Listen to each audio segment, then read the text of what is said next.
কি একটা ভালো মাধ্যম তুই, তাই না রে? তোকে অনেক ধন্যবাদ রে। তোর সাহায্যে খুব সহজেই মনের ভাব প্রকাশ করতে পারি।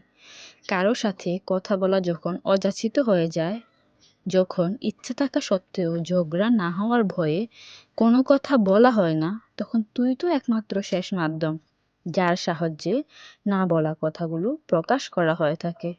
তুই তো আমার একমাত্র সম্বল, যার সাহায্যে আমি আমার সুখ, দুঃখ, রাগ, অভিমান সব প্রকাশ করতে পারি।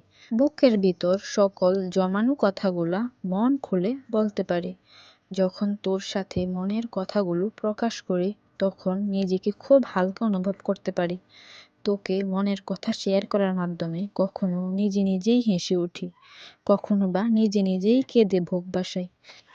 আবার কখনো যখন কোনো এক মেঘাচ্ছন্ন দিনে তোকে স্মরণ করে পুরনো আবেগগুলো পড়ি, তখন নিজে নিজেই হেসে উঠি।